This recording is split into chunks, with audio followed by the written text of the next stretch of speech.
ओम।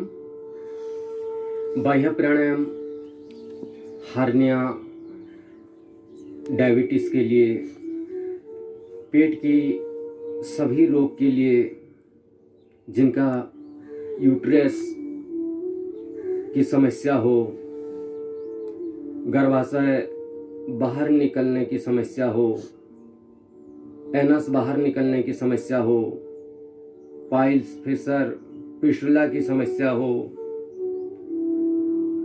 उसका एक ही समाधान, अद्भुत समाधान, बाह्य प्राणायाम।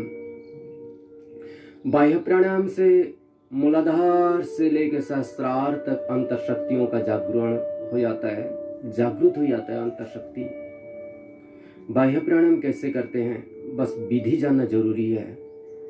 श्वास लेंगे, छोड़ के बाहर रोक के रखेंगे, पेट अंदर खींचेंगे, अंदर खींचने के बाद अपने ठोड़ी को कंठ में लगाएंगे, थोड़ी देर रोक के रखेंगे, थोड़ी देर के बाद फिर श्वास को ले सकते हैं। विधि के अनुसार करेंगे तो उसका लाभ अच्छी तरह से मिलेगा। सब एक साथ करेंगे, श्वास लेंगे, छोड़ेंगे,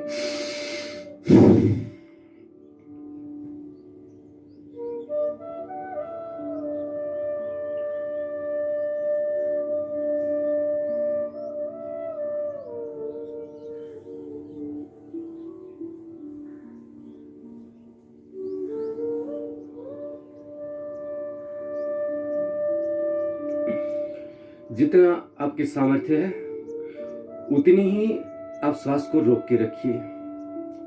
बाह्य प्राणायाम योगियों के लिए, ब्रह्मचारियों के लिए ऊर्ध्वता होने का एक अच्छी प्रक्रिया है।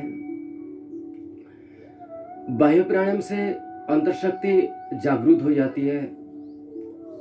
क्यों अंतर शक्ति कैसे जागृत होती है? बाह्य प्राणायाम जब करते हैं, मूलाधार चक्र, स्वादिष्टान चक्र और मणिपुर चक्र पर जोर पड़ता है, वो जागृत होता है। जैसे कपालभाति प्राणायाम से मूलाधार चक्र, स्वादिष्टान चक्र और मणिपुर चक्र जागृत होता है, उसी जागृत शक्तियों को ऊर्ध्वरेता बनाता है बाह्य प्राणायाम। लंबा श्वास लेंगे, छोड़ के बाहर रोक के रखेंगे, फिर पेट अंदर खींचेंगे।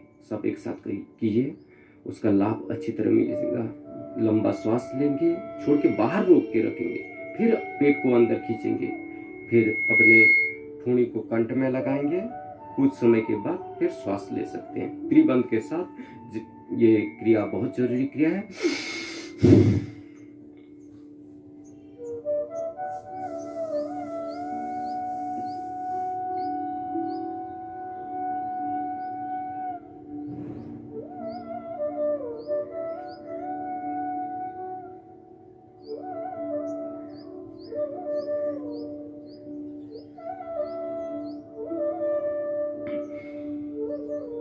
जिनका प्रजनन तंत्र में कोई दोष हो, नपुंसकता हो, बांझपन हो, पेट की समस्या हो, मूत्र दोष हो, वो मूल बंध का ज्यादा अभ्यास करना चाहिए। हार्मोन का संतुलन होता है बाह्य प्राणायाम से। त्रिबंध जब लगाते हैं, श्वास जब लेते हैं हम, मलद्वार ऊपर की तरफ खींचा हुआ रहता है, मूल बंध लगता है। पेट को अंदर खींचते हैं, उड्डान बंद होता है। ठोड़ी को कंठ में लगाते हैं, मूल बंद, उड्डान बंद और ये जलंधर बंद होता है। जब ठोड़ी को कंठ में लगाते हैं, जलंधर बंद, त्रिबंध के साथ। और एक बार कीजिए।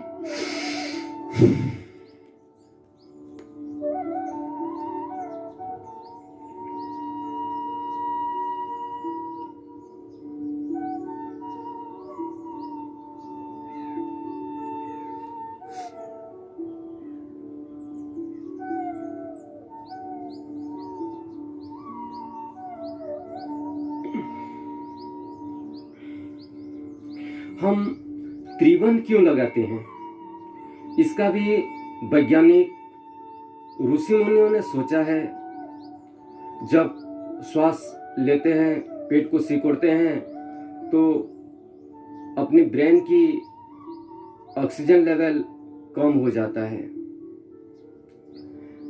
ये बहुत जरूरी क्रिया है कि जब श्वास लेते हैं, पेट को अंदर खींचते हैं, पूरा शरीर का पूरा ऑक्सीजन अपने शरीर को जब खींचते हैं, शरीर में ही रहता है और ब्रेन का ऑक्सीजन लेवल कम हो जाता है।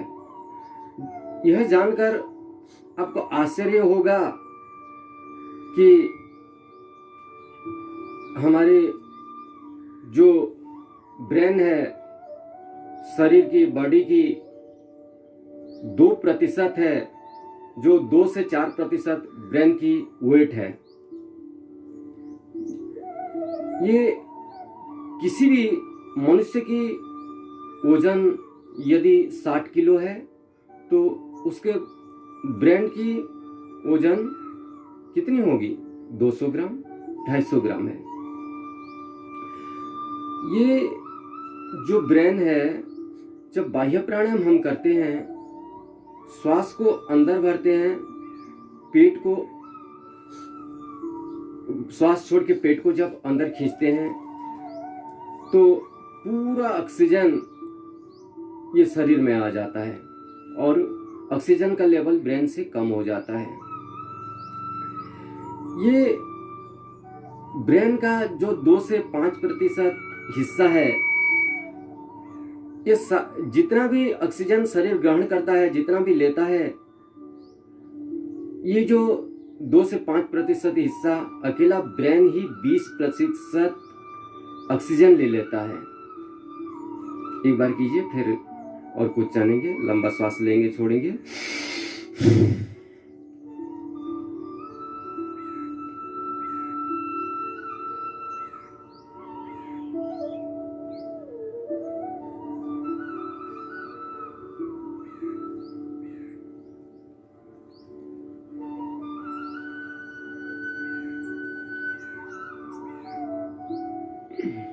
बहुत जरूरी क्रिया है बाह्य प्राणायाम। त्रिबंध के साथ करने की आदत डालिए। श्वास लेंगे, छोड़ेंगे, पेट को अंदर खींचेंगे और अपने ठोड़ी को कंठ में लगाएंगे। त्रिबंध के साथ करेंगे तो बहुत ही लाभ मिलेगा।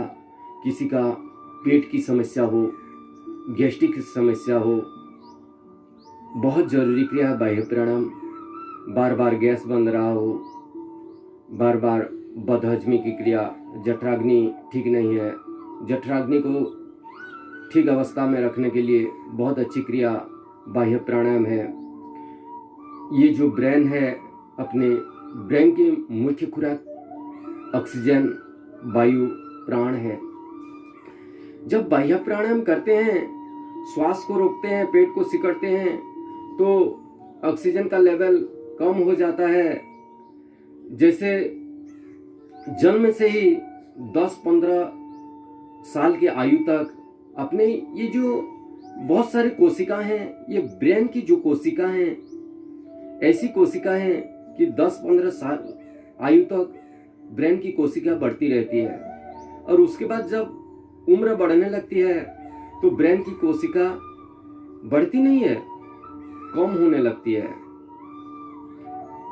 जब हम ये क्रिया करते हैं बाह्य प्राणायाम, इसका भी ऋषि मुनियों ने खोज की है कि जब हम ये क्रिया करते हैं, श्वास लेते हैं, छोड़ते हैं, पेट को सिकोड़ते हैं अंदर और कंठ में अपने ठोड़ी को लगाते हैं, तो ये शरीर में जितना ऑक्सीजन रहना चाहिए उतना ही तो रहेगा, शरीर तो खींचेगा।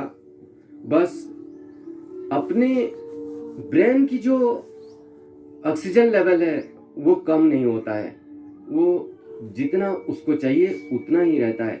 इसीलिए बुद्धि तीक्ष्ण होता है ये क्रिया करने से। और एक बार कीजिए।